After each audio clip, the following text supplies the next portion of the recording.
Minutes after the hour, so wanted to go ahead and make sure we get started here pretty early. So welcome everyone to the webinar today that is safe more than a checklist, or is it more than a checklist? So we're going to be covering some topics today so that hopefully help to shed some light on a more pragmatic approach to how safe is actually implemented. So within your organization, and really within any organization that actually tries to go ahead and use SAFe. So by way of introduction, my name is Jacob Anderson. So I'm a senior Agile coach for AgileDad, and I've actually been working together with Lee Henson, the president of the organization, for a better part of 10 years. You can see Lee also in the background there. So thanks, Lee, for the wave. So good to see you. AgileDad is actually an organization that has been around since 2012. So we actually focus on helping organizations transform and really be able to go ahead and implement the Agile success that they want to go ahead and actually have within their organization. So we help to teach and coach so organizations to really be as successful as they possibly can be. So, and that's something that we pride ourselves in working with the high-profile companies, so in the private sector as well as the government sector, so both public and private, being able to go ahead and help them really be able to go ahead and implement different solutions. So that's a little bit about us. So if you have any sort of needs that come up, we would hope that you go ahead and keep us in mind. So as far as any specific needs that you may actually have that are coming up. So just by way of announcement, so, and this is a couple of sessions that are actually coming up on the 24th and 25th of February. We do have a Safe Scrum Master certification workshop that's being hosted, so that I'll actually be facilitating. So we also actually have a Leading Safe certification workshop that is actually going to be going on the 17th and 18th of March. And just announcing today, this is actually something that it's kind of hot off the presses. So we're going to be doing another webinar, so that is actually about team and program roles, and specifically about whether team and program roles are really needed. So, and that's going to actually be within the safe context, obviously, to be able to go ahead and actually understand that well. So that'll actually be on March 10th. So again, at noon Eastern time. So is when we're actually planning on hosting that. So we hope you're able to go ahead and join us. You can actually find these classes and this webinar session, as well as any other sessions that we actually have available at agiledad.com/events. So I noticed that we had a question that actually came up. Yes, I will be providing the information so you can report your PDUs for PMI for your PMP cert. So I know that Lee usually has some of those details that we'll make sure that we can actually go ahead and share by the end of the session. So thank you for making sure that you actually asked that question. Absolutely. And I just want to invite and encourage everyone. There is a Q&A box at the bottom where you can ask questions, just like Patricia did. So if you have a question, please feel free to drop it in there. It's hard to keep up with both the chat and the Q&A. And instead of Jacob stopping, we'll go ahead and get to those questions near the end of the session. Correct. Thank you, Lee. So appreciate that. Well, let's dive into the topics at hand. So myself actually being, a safe program consultant, as well as working together in lots of different contexts with Agile over the years. So I've actually found a lot of different things that end up being kind of the focus that we want to go ahead and actually have. So let's talk about today's agenda that we're going to be covering. There's a few topics that we'll actually be covering. So we'll be looking at why it is that people choose SAFe. So we're going to look at the SAFe context and look specifically at what are some of the benefits that actually come from it. What's the reason why people actually even use the Scaled Agile framework, so, and the intended benefits that they actually get out of it. So we'll also look at the launch strategy, so and specifically look at launching Agile release trains, so and what actually helps us to go ahead and have a successful launch of an Agile release train.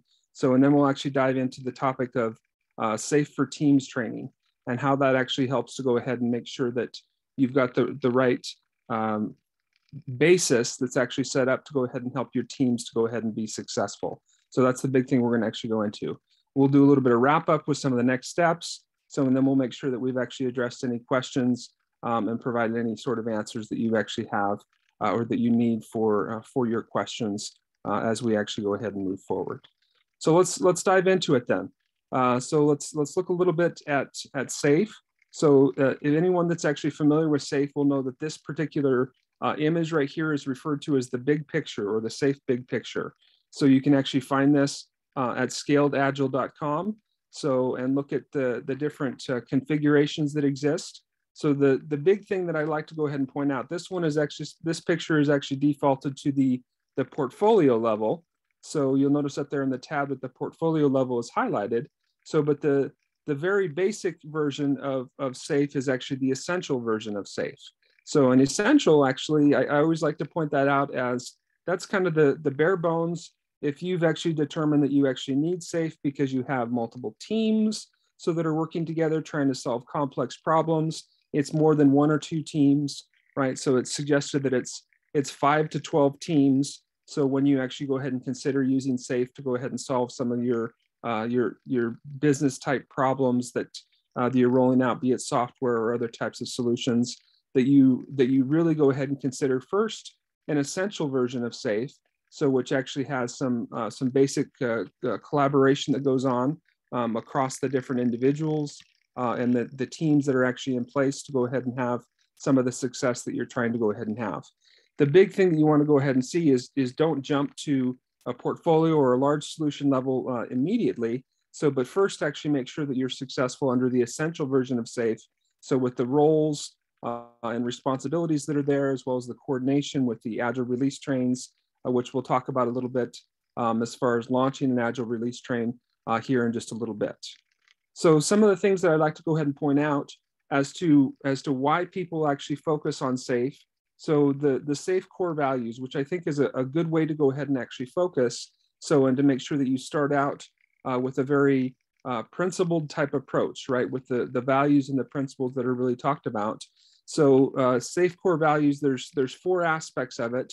There's alignment, built-in quality, transparency, and program execution, right? So when we're looking at this, this ties in with the Agile Manifesto quite well. So in really talking about kind of how we're trying to have a common direction so that we're actually moving forward with. So what we're doing to go ahead and make sure that we have a good quality solution.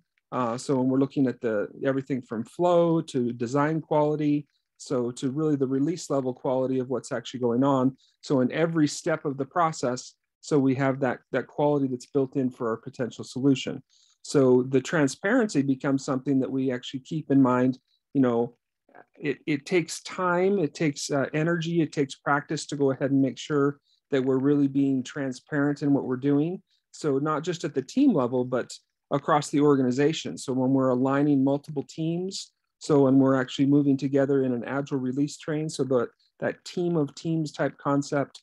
So it takes a while to go ahead and make sure that we're practicing that openness that we actually need to go ahead and be successful. All of this obviously leads to the goal of having program execution, right? So, and looking back at the 12 principles that come from the Agile Manifesto. So our underlying goal, if we're looking at working software as the primary measure of our progress, program execution is focusing on, what are the outcomes that we actually have. So we like to go ahead and talk about it at AgileDad as a focus on outcome and not necessarily the output, right? So that we're really trying to go ahead and make sure that we have the correct level of focus that we really want to go ahead and have there. So if we do that, that's when we really get some sustainability that we actually really get out of the solutions that are in mind.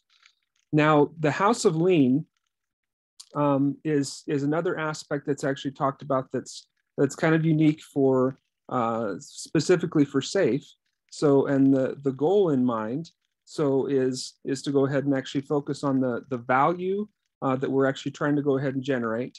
So, and really be able to see, how do we focus on the different aspects of that, or the pillars, so that actually are built off of a foundation of strong, lean, agile leadership, right? So we want to go ahead and make sure that our organization has good, strong leadership.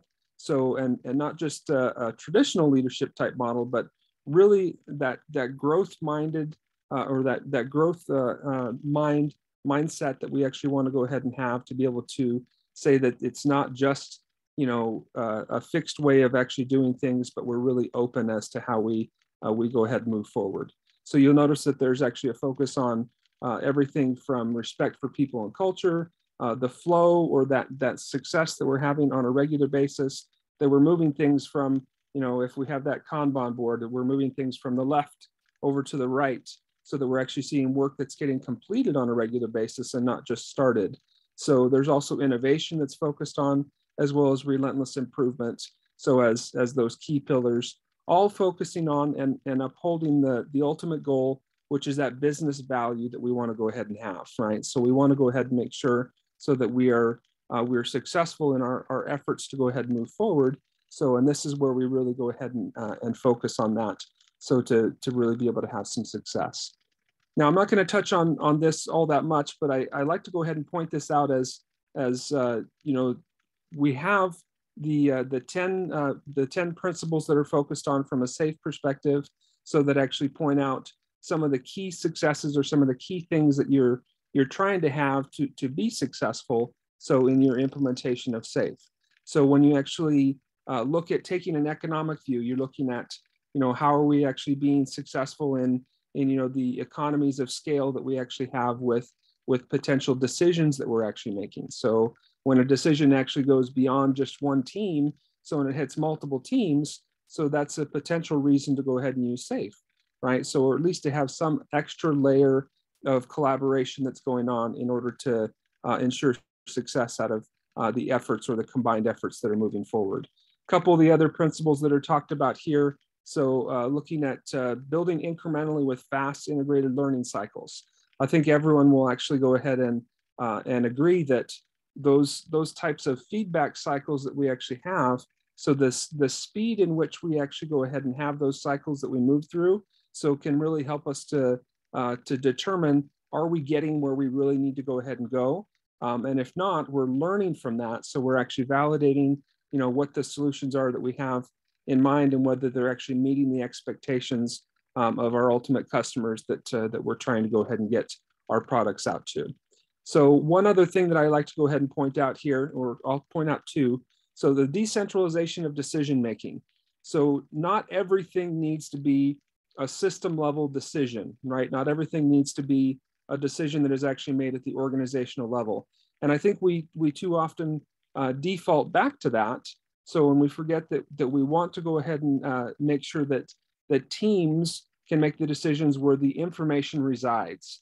So that's a big thing we want to go ahead and make sure that we enable. So as we enable that self-organization of teams to really be able to not just get good architecture and good solutions that actually get worked out, but really help to go ahead and build that motivation of the individual to go ahead and really help the team and our products to go ahead and be successful.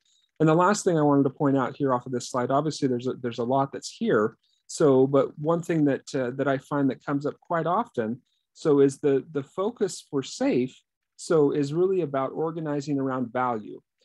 This was everything from making sure that we organize around value streams, so to make sure that we understand kind of where it is that we're trying to go ahead and get benefit, so from what we're actually working on. So that's everything from organizing our teams around value streams, so to be able to go ahead and see what's being potentially delivered there, to being able to understand where the value is truly generated, right? So taking a real good look, so at our processes and making sure we organize ourselves in such a way that we can generate value on an ongoing basis.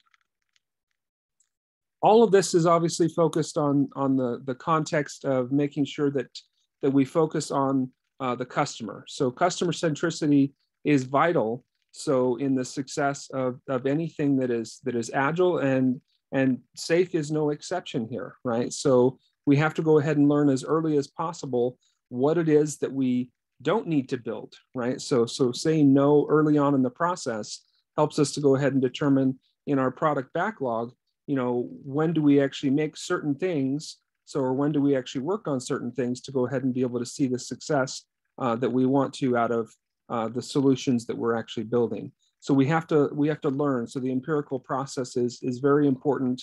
So and those frequent deliveries that we actually have, so are very key to how we actually move forward. So and learn together kind of what we're trying to go ahead and accomplish. So if we're looking at some of the core reasons why SAFe is actually utilized, so speed, making sure that as part of learning through that empirical process, really being able to learn what it is that we should and should not build.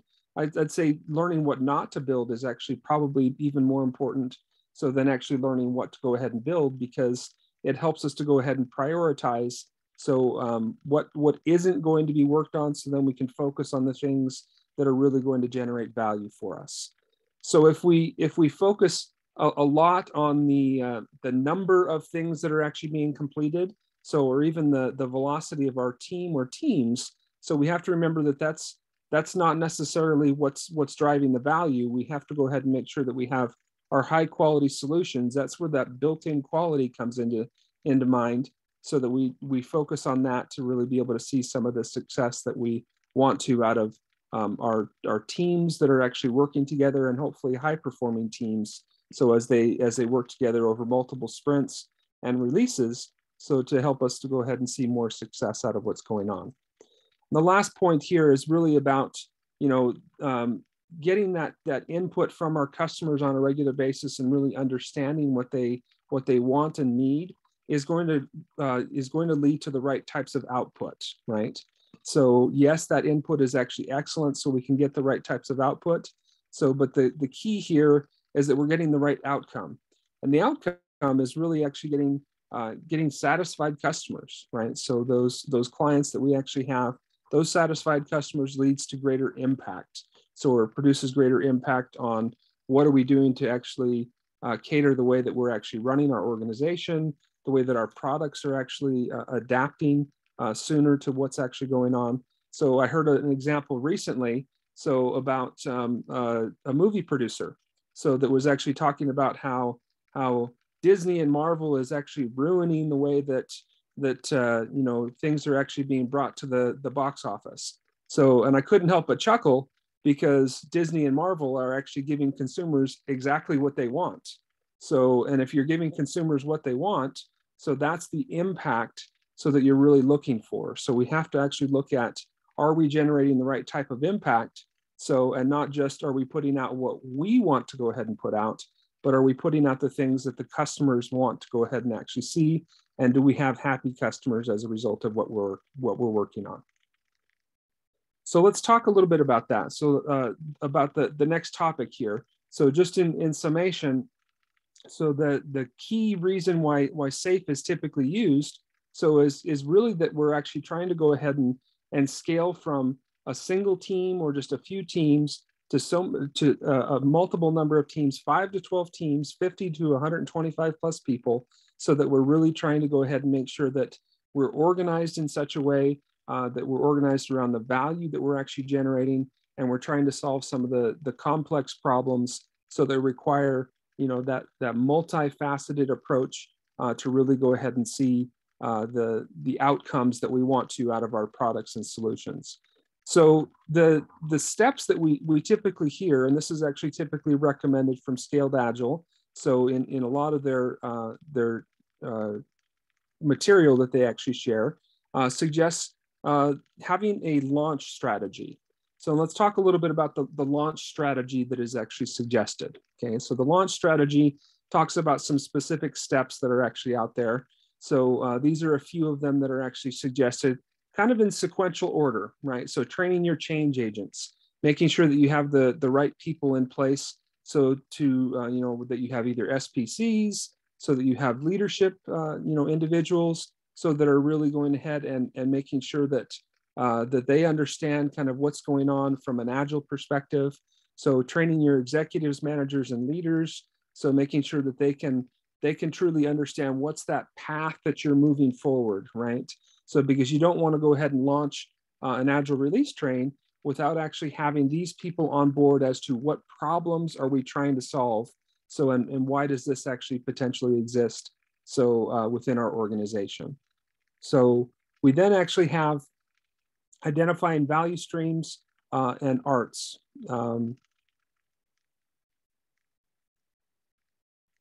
Siva, you brought up I noticed a question that was actually here that that I just wanted to touch on just briefly. So before we actually dive into it a little bit further, but you're right. There's actually many people that oftentimes the leaders believe that they don't have, the time for formalized training. I would say that if they believe they don't have the time for that, it's going to be very difficult for you to be able to really be able to have ongoing success with the implementation of your arts as well as your agile implementation throughout the organization. So some level of training is needed, whether that's some type of brief workshop, whether it's a day-long training or 2-day-long training, whatever else the case is.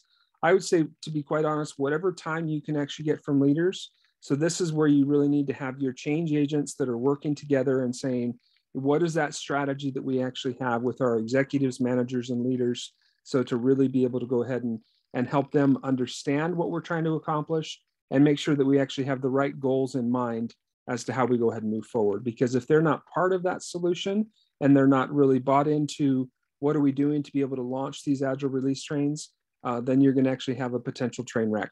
So, and no pun intended there. So with what's there, but hey, I'll take the pun if the pun actually presented itself accordingly.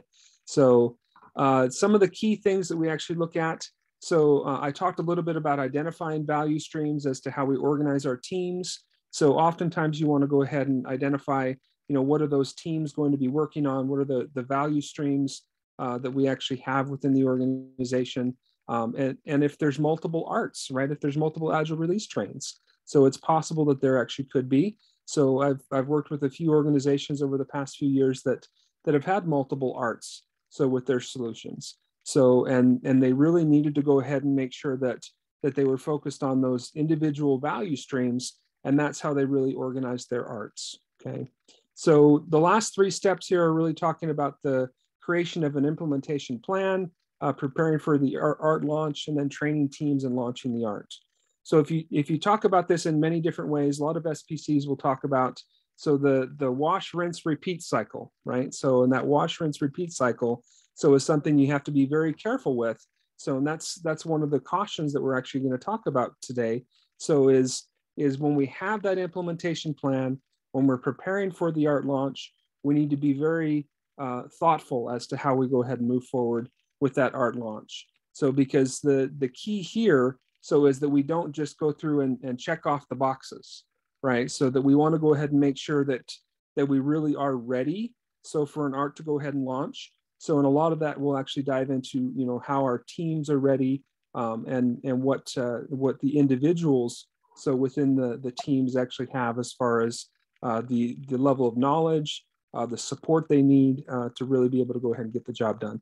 It comes back to really the core principles that we actually talk about from the Agile Manifesto, giving them the support, the trust to be able to get the job done. So that support is actually key. So to being able to go ahead and move forward and be successful. So with any sort of art launch.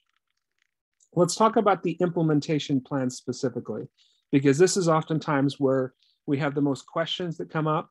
And the thing that actually ends up being crucial to go ahead and actually ask, so is some of the questions that are outlined here. I've outlined just a few of them, but there's probably many more so that we could go ahead and potentially ask.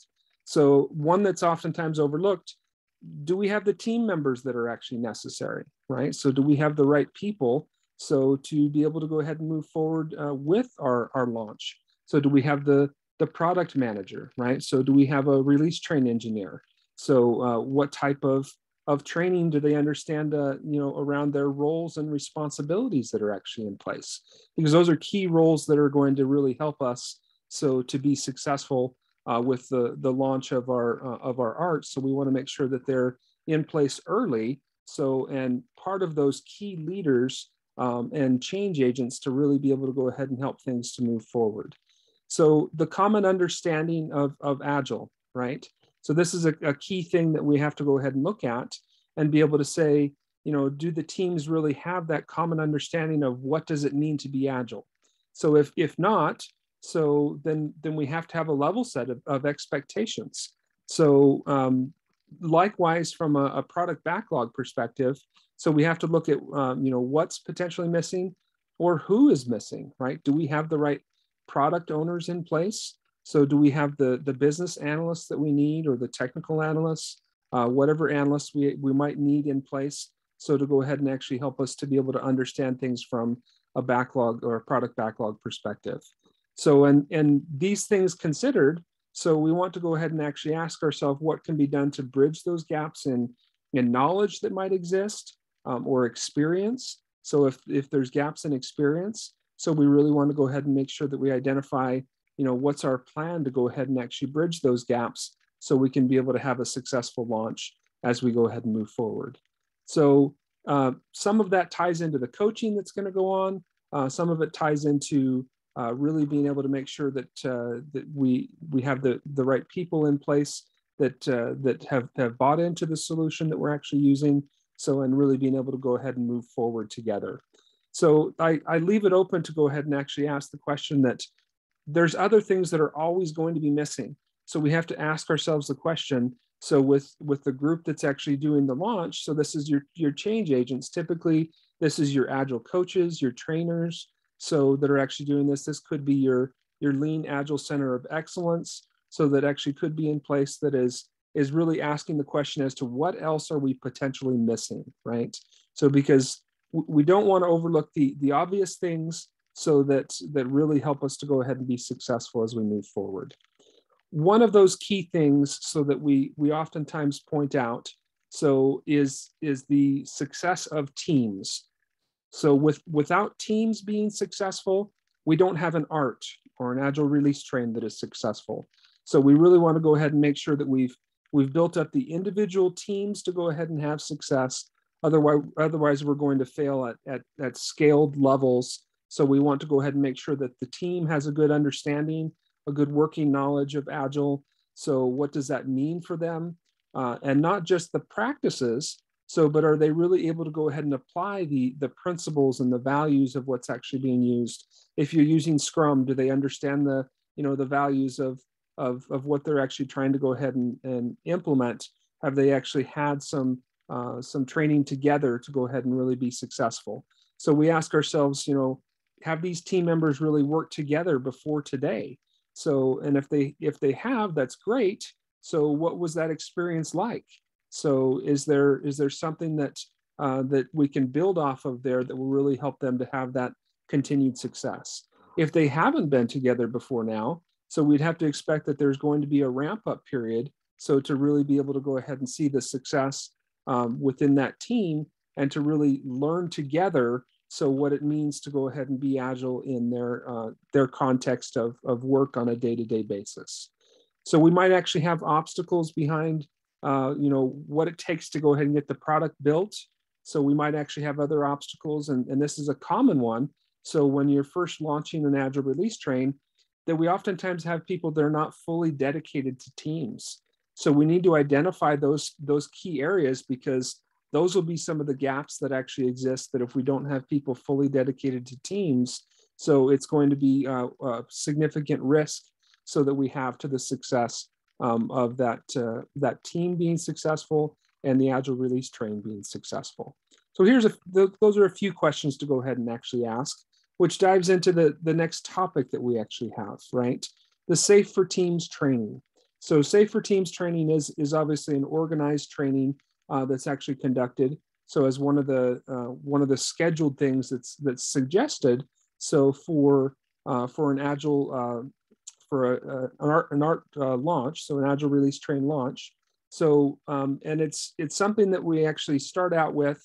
So and I've suggested as an SPC at times, so that we don't focus on certain core things enough. So we tend to jump to the practices quite quickly. So instead of focusing on what does this really mean for us, so we need to actually be able to understand, what does the Agile Manifesto mean for us? So what do those 12 principles, how do they apply? Do they not apply in certain circumstances? So, or are we finding difficulty as to how to go ahead and change the way that we do things as an organization? Because that could actually be some significant obstacles as to how we actually go ahead and move forward and really see success together in our teams and in our arts. We want to really be able to see how do those core values, right? How does that built-in quality, that program execution, that alignment and transparency, how do those core values tie into what we're trying to go ahead and accomplish? So, and if we focus on the core principles that are actually focused on here with the House of Lean, with the 10 principles that I showed you a little bit earlier, so it can really help us to go ahead and see, what ties to that success we're trying to go ahead and have. So to be able to focus on the value generation that we're actually working for. Remember, the outcome or the goal from the Safe House of Lean is value generation. So, and we should actually be having value for our customers. So, and that's what we want to go ahead and focus on wherever we possibly can. So there's obviously a focus that does need to happen on teaching the practices. So the practices end up being something that is very crucial to kind of how we're moving forward. We can't just operate on principles alone. So, but the rubber needs to hit the road. That's right. And the most common practices that are used come from Scrum or Kanban. So Scrum is probably still the most often used. So with stream aligned teams, so that are focused on a value stream. So to really be able to go ahead and see, what's the success that they can go ahead and have together. How are they working, working together to go ahead and get the right type of outcome on their sprint to sprint basis. So we need to actually look at some of the things that are common pieces of understanding, right? So when we have those expectations, so that are really being set within our teams. So we want to really go ahead and build off of those commonalities as much as we can. So to really be able to see the success that we can out of, the initial work that actually moves forward. So we have to also focus on the other practices and to be able to go ahead and say, what are our current practices that are maybe not aligned. So with how we actually go ahead and do things in a Scrum or a Kanban type fashion, and what can be done to go ahead and change those. Now, I caution here that we can't change all of them all at the same time, right? That's like trying to go ahead and, tell all of your kids to go ahead and actually, run down the street together and don't run into each other or whatever else the case might be. Or as trying to go ahead and actually tell all the cars on the freeway to merge all at the same exact time. So we have to actually be careful as to how we go ahead and do that. So we have to have a continuous improvement backlog. So we have to actually be able to say, what's the most important thing to focus on right now? So, and what are the things that we want to go ahead and focus on in the near term and more long term? So to be able to go ahead and see, how do we move forward successfully? So in our implementation of Scrum or Kanban, so in our team context. Okay, so have that focus on a specific method that's actually being used within the team. Focus on the commonalities that exist. Identify the discrepancies that actually exist, or the anti-patterns that actually potentially exist, and create that continuous improvement backlog to really be able to say, how are we really going to go ahead and move forward? Now, there's a leader that I worked with here not too long ago. She actually did great in actually talking about how preparation was very important for program increment planning, or PI planning. So that's one of the key things that's really, rubber hits the road. This is when we know that the art is launching. So is when there's actually a PI planning that has actually been scheduled and is going on. Okay, so but preparation is the key, she used to always say. So, and I like to point out 3 key areas that we oftentimes talked about. So it's preparing the people, preparing the backlog, and preparing the solution, or preparing the tooling that you're actually going to be using to help yourself to be able to go ahead and move forward. So this is something where when looking at preparing the people, so there's specific things like team launch activities, the team organization or the team dynamics matter significantly. So when looking at the backlog, we need to understand what is going to be worked on, what's not going to be worked on, how much work is going to be done simultaneously, right? So where do we have parallel paths that are actually going to be worked on? So, and then ultimately the solution, we have to look at what are we going to do to facilitate that PI planning. So in today's day and age, so we don't have as much in-person planning that's actually going on.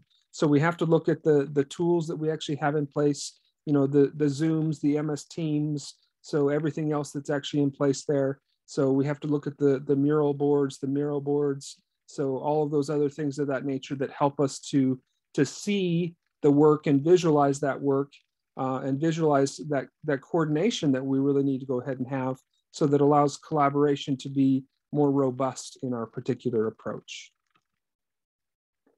Let's talk just briefly about a team launch activity.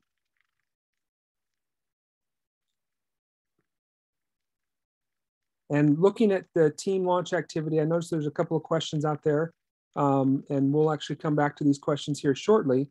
So as far as the Kanban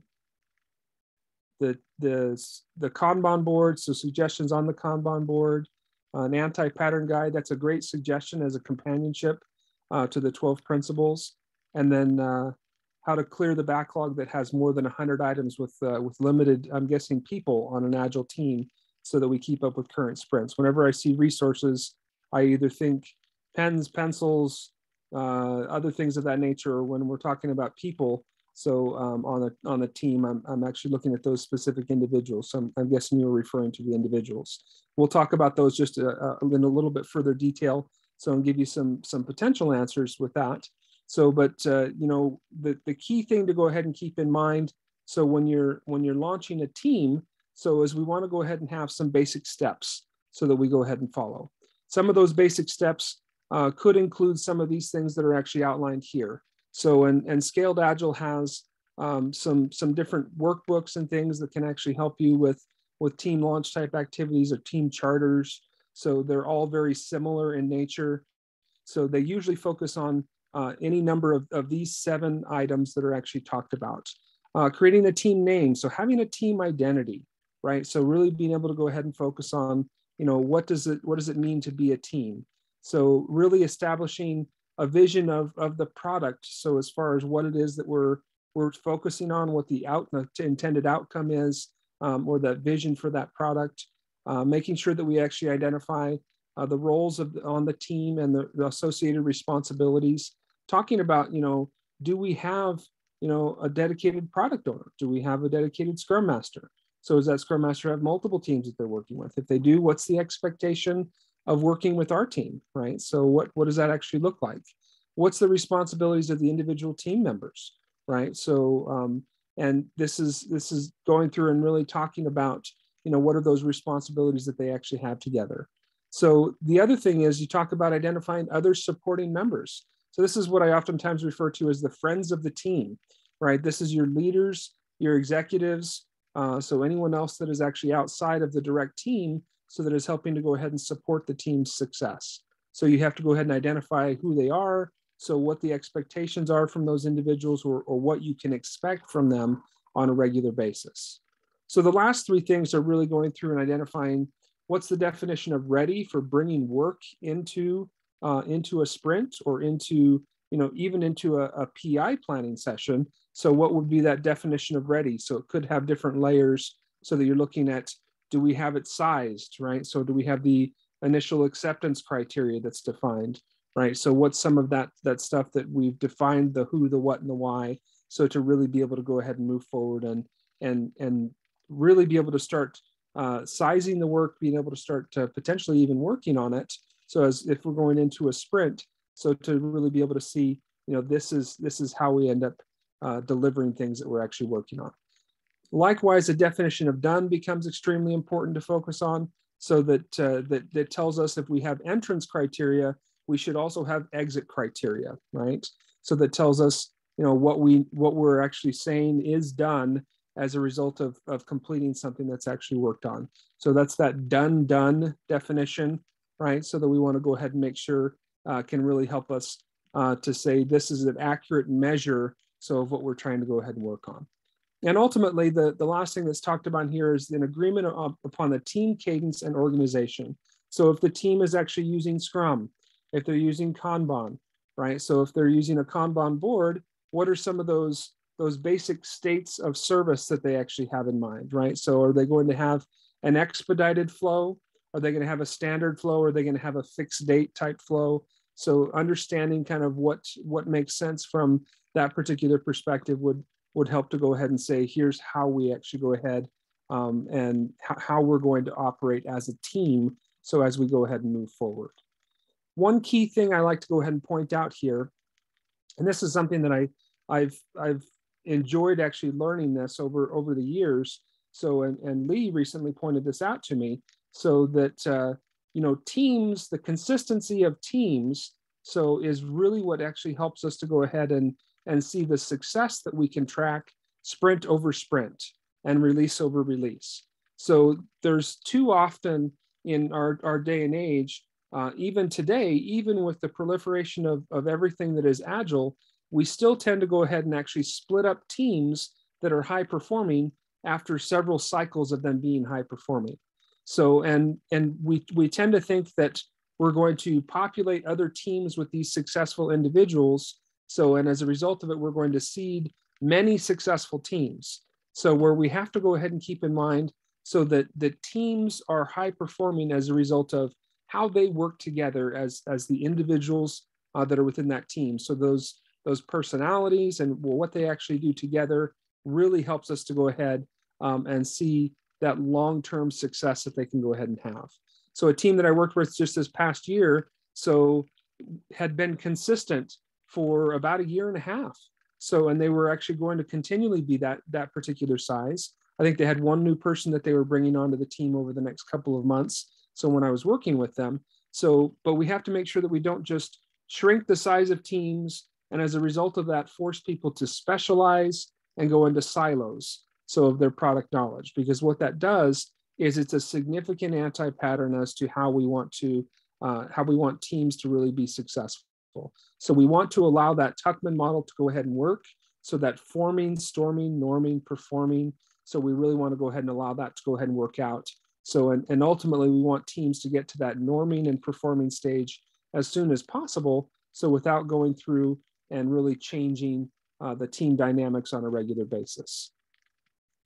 The last point that I wanted to actually identify here is ultimately teams, when they're working together, are focusing on some specific things.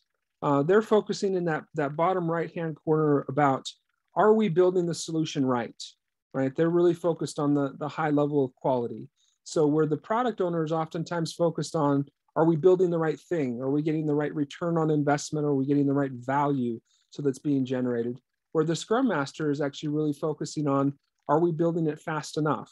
When we have these roles that actually work together, so when we have the team dynamics that exist, so we're really striving for that maximum point of efficiency and effectiveness right there in the middle of what we're actually doing. There's obviously trade-offs that we actually have. So, but we want to make sure that teams are focused on building the right stuff. So, and building it right and building it fast enough, right? So that's the balance that we actually go ahead and have.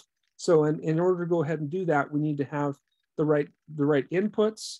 So, in order to result in the right information that we actually have as outputs and as the right outcome, so that we intend to go ahead and have as a result of working together in our steps that we've espoused here. So some next steps, and we should actually probably take a moment here and just look at some of the questions. Lee, were there any outstanding questions that we still needed to go ahead and address? We still have two questions on the board that are very specific. So the first one came from Patricia, where she asked, we're struggling with sizing within our Kanban board. Do you have any suggestions for helping people get things right-sized on a Kanban board? Or are there any tips or tricks, Yeah, so the common thing, and that's a great question, Patricia. So with the Kanban board, the intent on a Kanban board is that you have things generally of equal size, right? So I know it's hard to go ahead and say everything is going to be equal in size. So because it's usually not that way. So, but what you want to go ahead and do is be able to go ahead and have your team in a very similar fashion that your Scrum team does, have that input with the story points and really be able to go ahead and see what's the effort that you're moving forward with, what effort and complexity means for the team. So to be able to say, when is something a 3 versus a 5 versus an 8? So, and have some of those comparisons that actually go on. Sometimes when you have items that are more ticket based, so you might actually have a standard sizing that you're actually using. So to be able to go ahead and say that, it's a 3 unless we actually have something that varies a little bit. So when we might go ahead and have some further discussion. So one of the biggest things that is oftentimes missed when you're using a Kanban board is we don't have enough of that backlog refinement. So, and I think backlog refinement really helps us to go ahead and make sure that the sizing is more accurate within our Kanban boards. So when we really understand that flow that's intended then from the board itself to be able to work through some of those things. Yeah, so just to add a little. Yeah, go ahead. Well, I was just going to say, just to add a little context or a little value. In my world, the rule for Agile is if you're using a Kanban board, it better be a 1 or a 2. I want everything to be as small as possible. And the only reason I say that is because the whole concept of applying WIP limits and the whole concept of getting everybody to work together and to swarm is that we're only going to allow a small number of features to go through at the same time, or a small number of work tickets to go through at the same time, a small number of products to be in flight at the same time. And what that does is it increases the speed of our feedback loop. So we get feedback faster. It gets things to market faster, and we make money faster. So with those 3 things, those are the 3 principles that leadership looks for to help make sure things are flowing. So the key, Patricia, is to keep things as small as possible. While it might not be possible to make everything a 1, I try to get everything as small as I possibly can to get there. That's some good advice. Really so good the second question. Or there's another comment here about relative sizing, breaking down tickets to the smallest incremental quality possible to keep the flow. Yep, Francisco, you're spot on. The next question was, so we have a backlog that has more than 100 items with limited people on an Agile team. So how do you clear a backlog that has hundreds of items with limited people on an Agile team and keep up with the current sprints? In other words, it sounds like to me that this is a multi-level question. The first part of the question is, how do you clear a backlog that just seems overwhelming? Like there's just so much there. Part 2 of the question is, they're not going to add people. They're not going to add teams. So they're trying to deal with this backlog plus handle the interruptions and things that are happening during current sprints. So how do you get that balance if you're using SAFe? Because obviously SAFe is talking about scaling and taking on larger amounts of work. If you're already struggling with small teams and you're not adding people, is it even possible to go this route and to do something with SAFe? Right. And that's a great question. So I think we all run into that problem that we actually end up having, those long lists of to be done items, right? So, and the reality is, SAFe talks about, making sure that we identify going into a program increment planning session, they would identify kind of a top 10 list, right? So the key things that we want to go ahead and focus on, which suggests that if we have that backlog of 100 plus items, so that we're trying to go ahead and clear. So we have to have our product management group. So, the product owners, the product managers, so of the world, so need to actually be part of some of those difficult decisions to say, no, we're not focusing on that during this upcoming, PI or these upcoming set of sprints, whatever else the case might actually be. So, and to really be realistic. So in what can actually be done. So we have to learn. So, ultimately kind of what has been able to go ahead and be completed. So, and if we know that there's roughly 30 that can be completed in, a 2 or 3 sprint timeframe or 10 items per sprint or whatever else the case might be, I'd invite us to go ahead and actually consider what do we actually have as far as the capacity of our team. So to really be able to go ahead and make sure that we're not, overloading our teams and having unrealistic expectations, because sustainability is a big time measure that we want to go ahead and have. So within our teams, it's not just in other versions of Agile. So, and SAFe doesn't just say that, that we're going to suddenly get more work actually done. So, but we're getting the right work done. So I think that's the big thing to go ahead and actually call out. So are we getting the most valuable work so that is actually getting completed? So, and if something else actually becomes valuable, so it should bubble up to the top, right? So we should allow that to go ahead and emerge even late in the delivery process. So because we're focusing on the value delivery that we go ahead and actually have. So that's probably the biggest thing to go ahead and focus on there. So is that sustainability? That's great advice. And I just want to support that. Yeah, I think that what most people think of when I think of scaled agile is they think of just scaling more work. when in actuality, the big key is scaling value and making sure you understand what not to do. And I think a lot of people miss that point. So it's a good call out, Jacob. Yeah, So we have one more question in Q&A, but I want to make sure I point out to everyone else here, if you have a question, you can type it in the Q&A at the bottom. If you're using Zoom, you can type it there.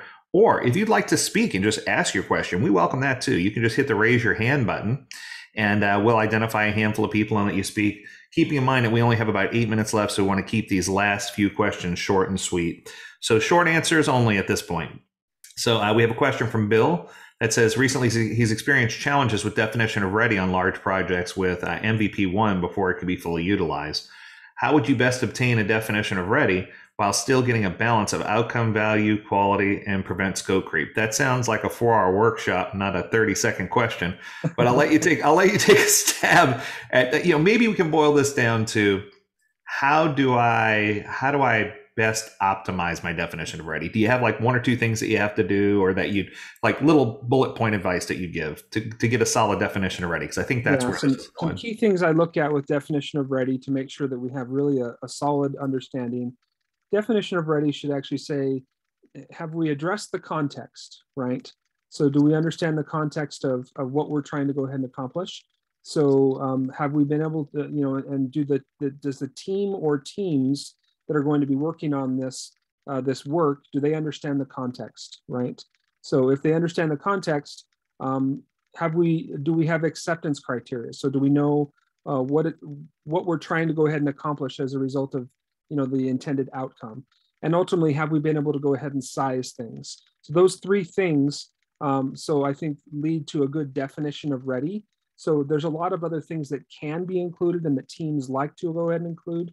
So, but at least those three, so get us set on the right path forward, so to be able to go ahead and make sure that we're successful. So initial context, making sure that we have acceptance criteria, and really that we've actually got some good sizing in the way of story points, so that we're able to go ahead and define there. So those are three things that I would look at. That's perfect. I got hit by no less than 5 people with this question privately, so it was in chat, but I'm going to answer this question and I'll let you close things out because it looks like everybody has their questions answered. So last call for questions. If you have one, shoot it over. The last question I had was, are we offering any discounts on the SAFE courses that are coming in, that are available for people who participated in this workshop? And the answer is yes. If you go and register for any class and type in AgileDad 100, and I drop that in the chat, you'll get an additional $100 off the already offered lowest price. So whatever the lowest price is, you'll get $100 off of that. So we have a few seats remaining in each of those classes. So not a ton, but we have some availability. So we'd love to have you or your teams or whoever needs to come in. And the good thing is we meet you where you are. So it's not just going to be one of these standard PowerPoint, death by PowerPoint presentations. We're going to get in deep and talk about things. And Jacob's your host, so you're already in good hands. Looks like we have one last question from Thomas here. It says, I have a Scrum team with a SAFe framework that consistently overcommits. They seem indifferent, that they overload their sprints and have low completion ratios. What advice would you give them? How would you best coach them? I think the short answer there is, Thomas, I think you might be the Scrum Master in the circumstance. So maybe you're asking from that perspective. And I think the big thing to go ahead and actually point out is we want teams to be predictable, right? So it's not a matter of just doing more work. So, but we want them to go ahead and be predictable. So if we know that they can complete 25 points on average, if you can go ahead and actually do things. So we want to go ahead and actually make sure that they can consistently do that and not just actually commit to 35 and actually go ahead and pull in 25.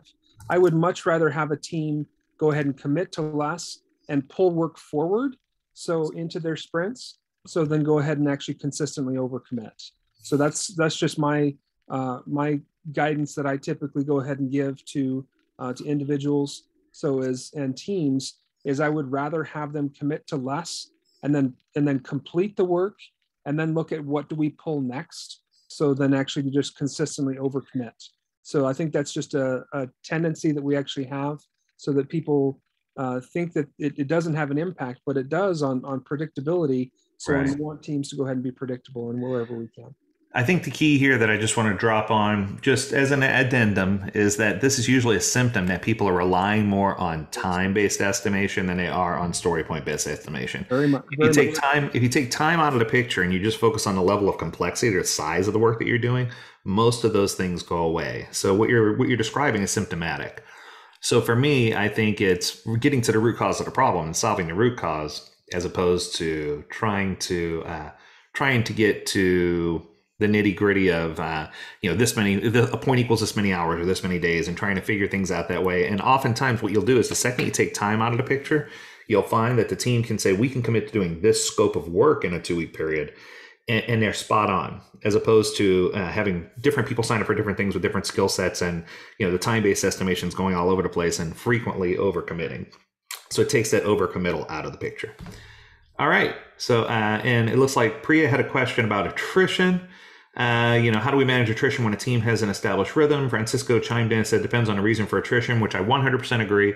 And this is one, Priya, that I'm going to invite you to send us an email to learn more, LEARNMORE at AgileDad.com, and our coaches will tackle that question for you for the sake of time. Jacob, I'll let you close this thing out. You did an excellent job. Congratulations. And I saw that there was an endorsement there in the chat as well. Thank you for that. We really appreciate it. Excellent. So go ahead. Well, let's go ahead and wrap up real quick. So next steps, obviously, the big thing I want to go ahead and point out with anything that is Agile. So we want to go ahead and make sure that we make sure that we understand it takes time, it takes communication, takes transparency. Bill, I did notice that you raised your hand. We'll actually call out to you here in just a brief moment. So, but we want to go ahead and make sure that, that we are patient and persistent. So in what we actually go ahead and do. So it takes success, or success actually takes many different things in order to go ahead and really be able to move forward. So the next steps, obviously, identify why should SAFe be used in your organization? What's the problem you're trying to resolve or address and solve, and find that path forward with your leadership group, whatever that actual path forward is. Make sure they're part of it in order to go ahead and move forward.